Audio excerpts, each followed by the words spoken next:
Olá, boa tarde a todos e a todas. Deixem-me começar por fazer uma coisa. Eu tenho estado a twittar dali para aqui e agora vou twittar também ao contrário. Esta é uma ferramenta hoje em dia quase essencial quando falamos em comunicação.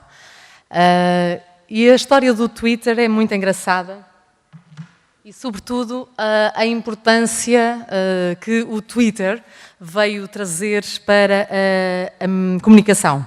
Para quem não sabe, o Twitter é uma rede de microblogging, portanto é como se fosse um Facebook, mas onde só nos deixam escrever 140 caracteres.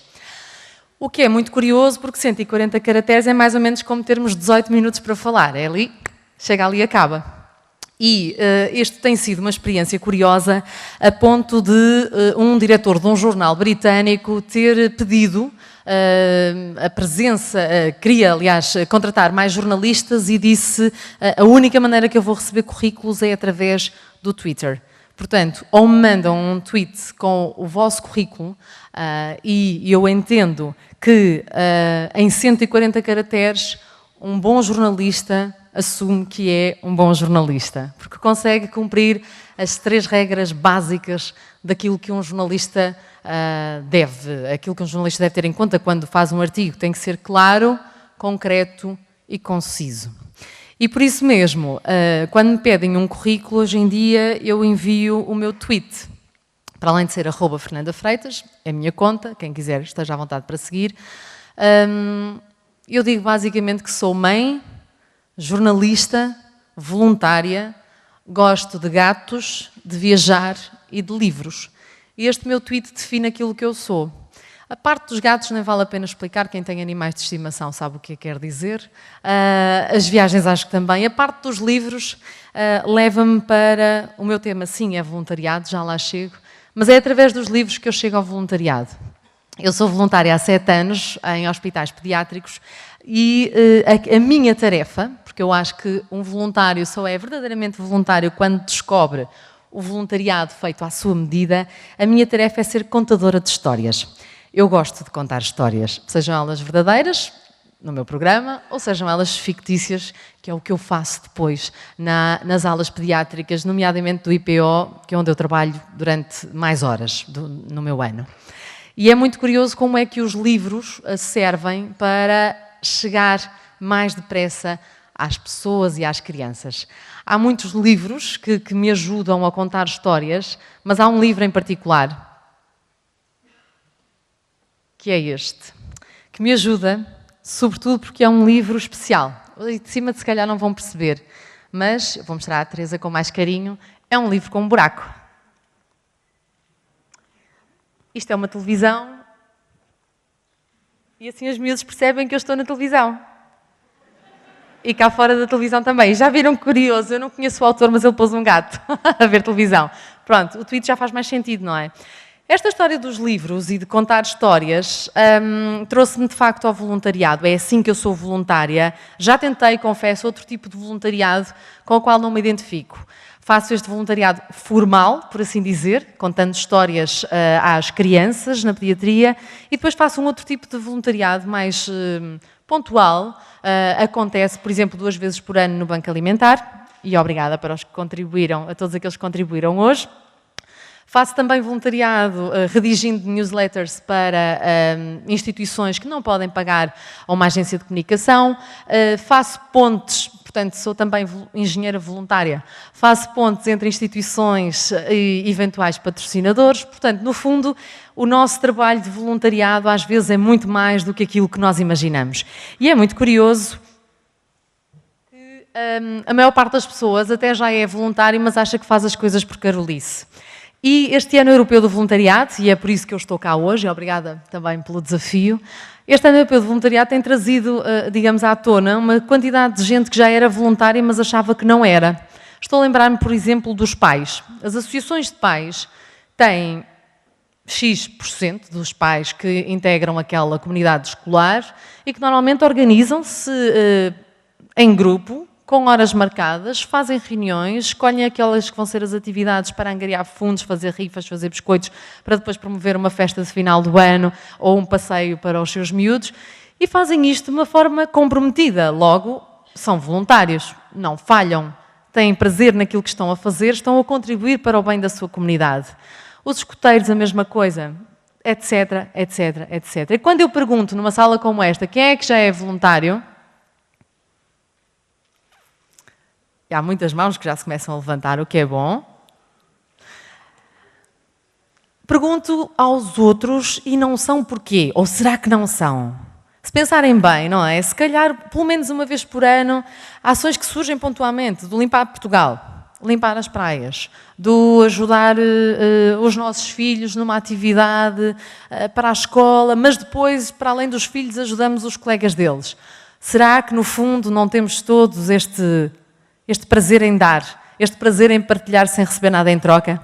Este Ano Europeu de Voluntariado foi instituído pela Comissão Europeia e é muito curioso porque a Comissão Europeia só pediu uma coisa a cada país: que divulgassem o voluntariado, que fizessem um reconhecimento público daquilo que são os voluntários, neste caso em Portugal, e que recebessem um caminhão gigante que passou por Lisboa em fevereiro com a volta do voluntariado. No fundo, este caminhão passa pelas várias capitais, vai fazer um tour europeu e mostra o que de melhor se vai fazendo de voluntariado por toda a Europa.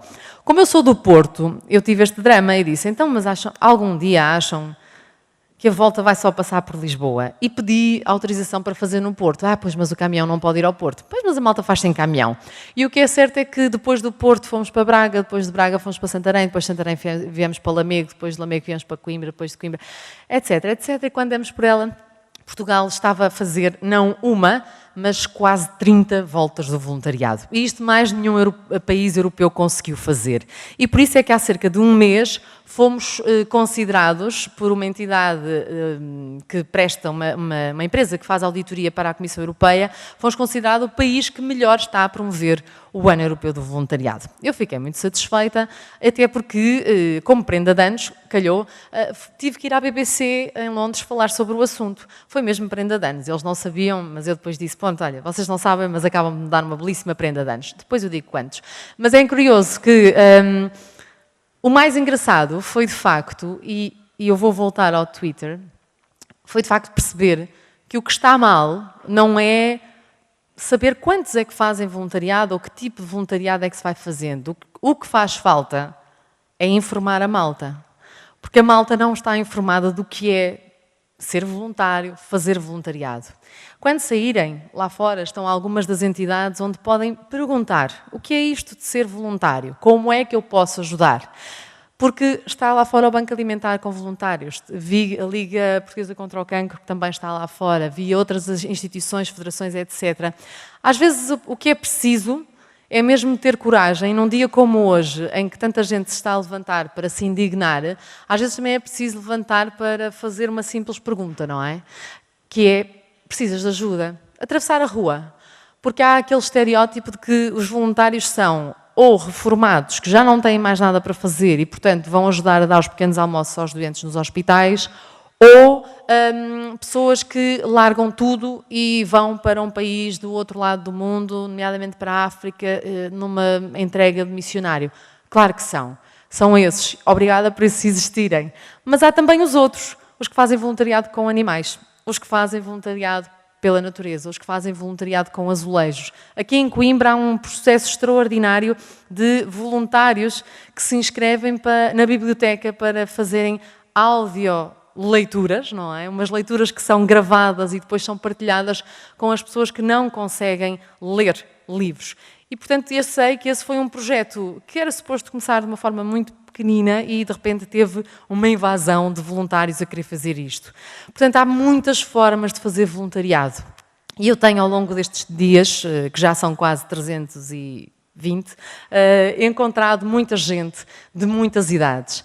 Quando eu começo a falar de voluntariado e o que eu faço nos hospitais, os mais pequeninos dizem logo, tu és bué rica, trabalhas de borla.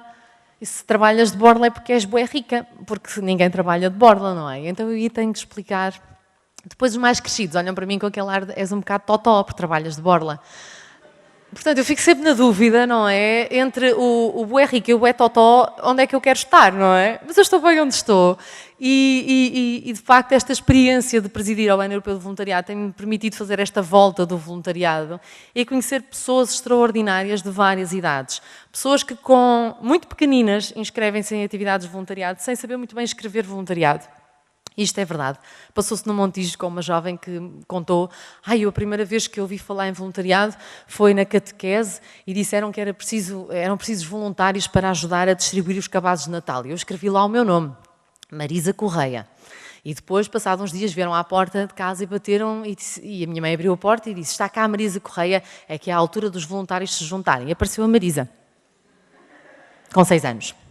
Portanto, quando uma pessoa, de facto, há aquela brincadeira da palavra, não é? Generosidade. Será que a generosidade está ou não nos genes? Está ou não na maneira como nós partilhamos com os outros? O bom que é ser voluntário, dar sem receber rigorosamente nada em troca, ou então receber tanto em troca. Eu acho sempre que recebo mais do que o que dou. É impossível traduzir em valor económico e financeiro aquilo que eu recebo quando saio de uma sessão no IPO. Porque quando chego a casa e através do Twitter ou do Facebook ou do meu mail, tenho pais a dizerem-me: obrigada, há 6 meses que eu não vi o meu filho a sorrir. E começa a sorrir por causa de um livro como este, que tem um buraco e no qual a cabeça pode passar por uma televisão, uma jarra de flores ou estar dentro da barriga de um tubarão. Portanto, são simples coisas. Nós não precisamos de ser super-heróis para sermos voluntários. Só temos que aproveitar aquilo que fazemos bem, mas de borla, sem ser totós.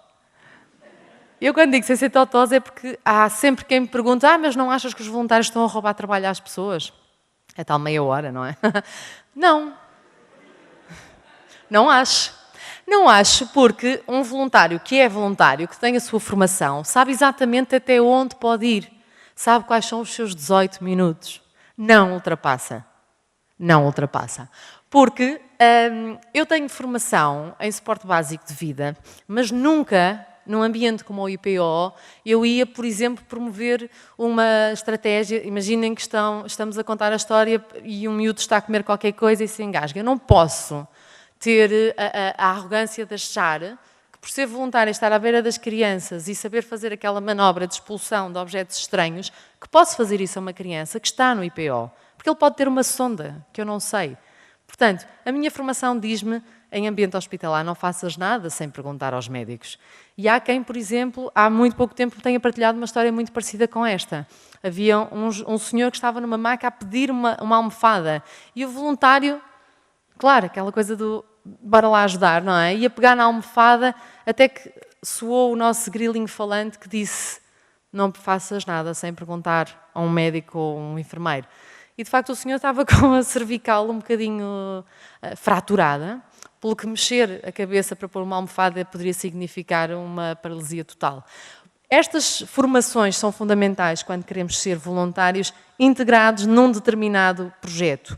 Mas, quando queremos ser profissionais ou voluntários, sim, às vezes confundo porque eu levo o voluntariado muito a sério, mas quando queremos ser voluntários numa atitude só de cidadania ativa, porque é que um designer não pode ser voluntário? E há uma plataforma chamada Design é Preciso, onde mais de 300 designers se colocam à disposição da sociedade e onde as instituições de solidariedade podem lançar desafios para que os designers façam, por exemplo, um logótipo diferente daquele que têm, uma página web, um Twitter, um Facebook, não é? Um fotógrafo pode ou não pode ser voluntário? Claro que sim. Um contabilista pode ou não ser voluntário no final do mês, no final do trimestre, para com uma instituição que seja ou que esteja mesmo ali ao lado da sua casa. É como eu digo, às vezes é preciso muita coragem para atravessar o mundo, mas não sei se não será preciso mais coragem para atravessar a rua. O desafio é mesmo este do Ano Europeu, é pelo menos uma vez experimentar um tipo ou vários tipos de voluntariado com o qual nos identifiquemos. Não precisamos, reforço, de ser super-heróis, mas precisamos ter vontade de voar como aos nossos pensamentos deste dia. Eu vou deixar-vos com um pequenino exercício, e quem já assistiu a alguma conferência minha sobre voluntariado, peço desculpa, mas vou repeti-lo porque eu acho que encarna muito bem aquilo que eu acho que é o Ano Europeu de Voluntariado e o exercício de cidadania que é ser voluntário, e que marca a diferença e que equivale mesmo assim a 1% do PIB nacional. Eu vou-vos pedir aos que puderem que se levantem, por favor. Aos que puderem. E aqui está o nosso logo, 3 mãozinhas. E eu não sei se vocês têm todo jeito para mímica, mas eu vou trazer um exemplar físico para vocês me seguirem. Vamos todos vestir uma camisola. Portanto, comecem por... Não é preciso ser a de TED. Sacudam. Primeiro braço. Segundo braço. Cabeça.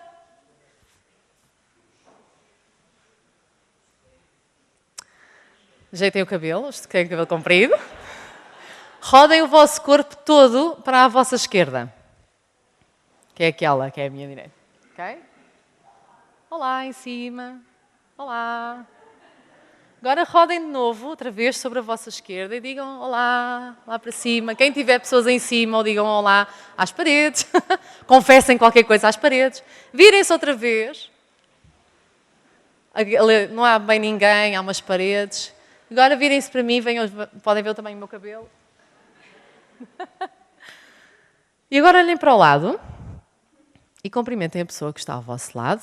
Olá, beijinhos, abracinhos, o que quiserem. Olá.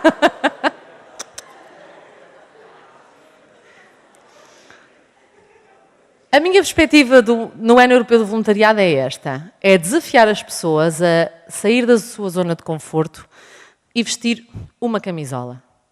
Olhar à volta e perceber que ainda não tínhamos reparado nos técnicos que estão lá em cima, nas pessoas que estão a chegar, no bonita que é esta sala, no tamanho do meu cabelo. Reparar em coisas, em coisas que estão à nossa volta. E olhar para o lado e sorrir para a pessoa que está ao nosso lado e cumprimentá-la. E depois fazer uma coisa única, perguntar, precisas de alguma coisa? Dar um sorriso. Não se esqueçam que um sorriso tem esta forma, não é? São 2 mãos abertas, à espera de dar, mas também à espera de receber. O lema do Ano Europeu é este: sou voluntário, faço a diferença, eu sei que faço, e espero que esta pequenina comunicação tenha feito a diferença na vossa vida. E a 38 segundos do fim, eu vou ter o primeiro grande aplauso de pé do TEDx Coimbra.